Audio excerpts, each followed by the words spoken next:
So I know I wasn't speaking over the last video clip that I shot, which was maybe a half mile away. We are in the same place. We're still, if you take a look, at a place with sandy soil, and I'm going to be speaking about ecosystem services. So we're right in a forest up against the dune, and it was too windy for me to really speak without these trees surrounding me at all. But if you saw on the other video, you saw that there was fish, there was brown algae, you might call it seaweed. You have salinity in all of this water because you are at the beach. This is a place people go to the beach. Now, we're talking about ecosystem services, so we're talking about ecosystems, which are all the living and non-living things that are in an area together that interact, and services. So we're talking about what they do specifically for people.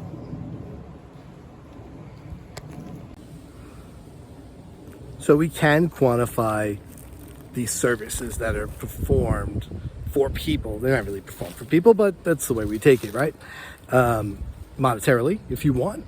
Or we can also just quantify them using their inherent value, if you will, and put them in different categories. So we could talk about their supporting services, their regulatory services, their cultural services, and provisioning services. And those are four main categories we can use. Provisioning, for example, can I get food from this area? If you look at the last clip, actually, yes.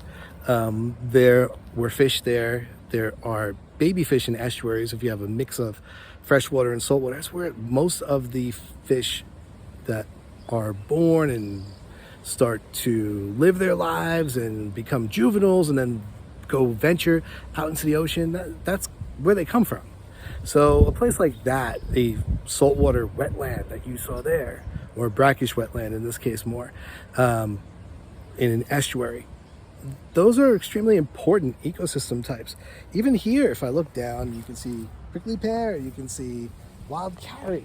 There are food items here. Now, again, not really as monetarily important as the fishing industry would be, but that is one other thing that you'd look at. Also, what other services are provided by an area on these dunes? They provide biodiversity, which you could actually quantify in many different ways. They also provide things like flood protection. The vegetation slows down the wind and the storms.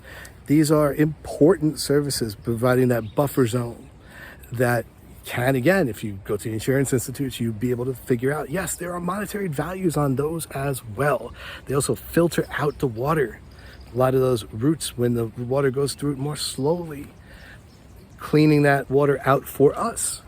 That's another service that they provide to us.